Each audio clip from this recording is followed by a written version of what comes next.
All of us are change agents.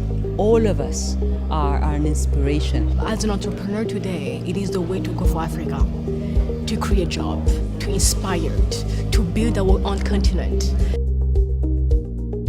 Hi, I'm Mariama Keita, and I'm reporting to you live in front of the Marriott in Cologne, Germany. Today marks an exciting day because we are hosting the second edition of the Africa Business Forum in partnership with Africa 2.0 and a German organization called Junghin Unternehmer. In this amazing platform is going to be attendees from all throughout Sub-Saharan Africa, as well as Europe, to discuss how German SMEs can expand partnership, create linkages and connections in Africa.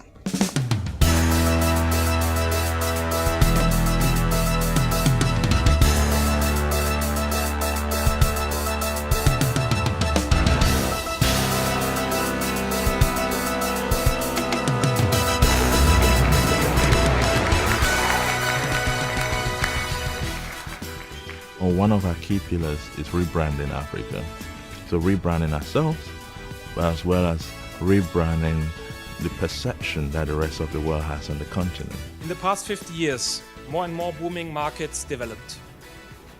Every process is getting faster and better cross-linked. We are able to produce and deliver goods and services more efficient than ever before. Die Familienunternehmer are the voice of Germany's entrepreneurs.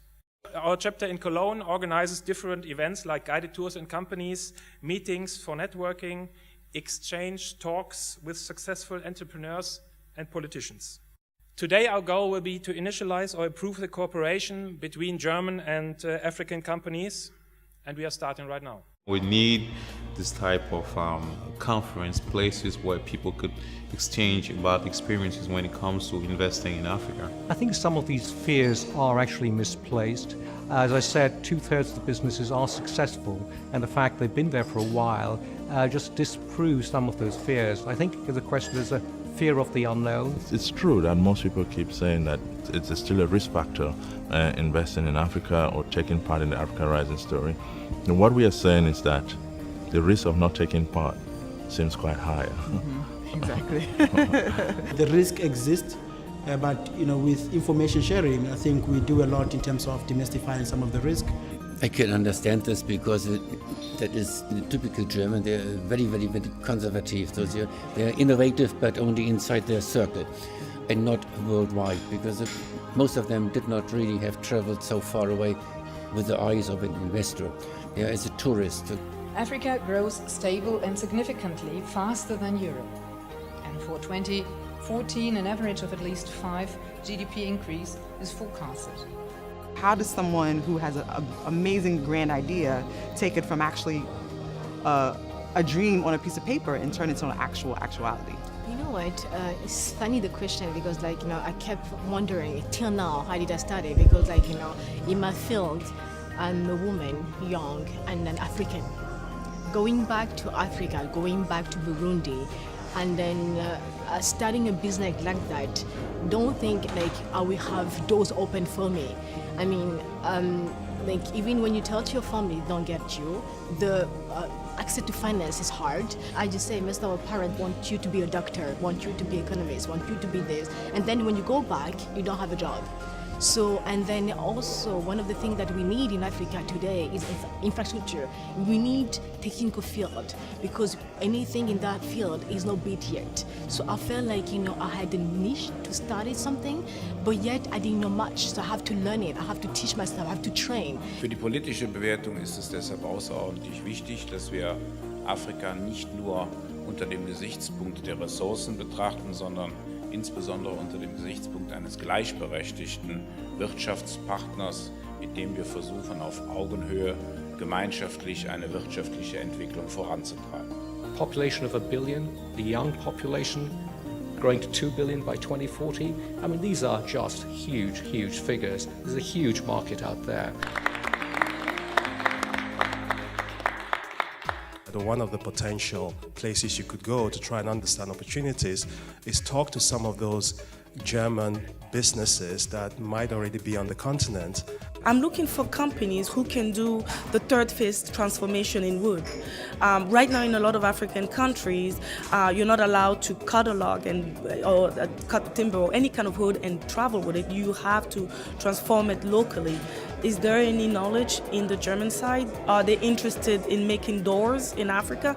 We need those. We need people who will come and transform our raw material into somehow of a finished product. You know, you mentioned it in your presentation, 52 cities with populations over 1 million people, and that's growing every day as more people move into cities and create opportunities across a host of sectors, from consumer sectors to financial services to industrials. I think it's a great opportunity, both for strategic corporates as well as for financial investors. The first thing we really want to do is what Jan actually did, Mr. Gottlieb did in Mauritius, really try to understand and know each other. Because there's a tendency to stick with what we know, stay within our comfort zone.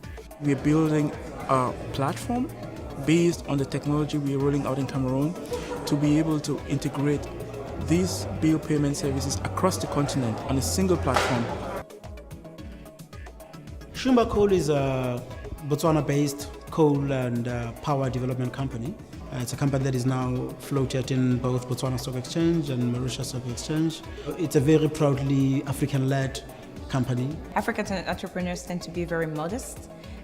I'm a business, I'm just doing a small business. Yes, but tell me about this small business. And at the time, and I asked about the turnover of the company, and I tried I ask a lot of questions to get more out of them, and then I connect them with Dutch businesses. You need organizations that are a little bit more familiar with all the habits and the situations in that countries, and then you can go with them and they can show you, like here we had it in Mauritius also, that they took me by the hand and said, look, we show you now some factories in our country. I've learned that these opportunities are real. We've seen them, we've interviewed people, but for me the most fascinating bit was talking to those entrepreneurs from the African continent who've come across today, who are really talking about those success stories, how they've actually managed to get successful businesses up and running. What are next goals, or I would say benchmarks, you would like to achieve in the third forum?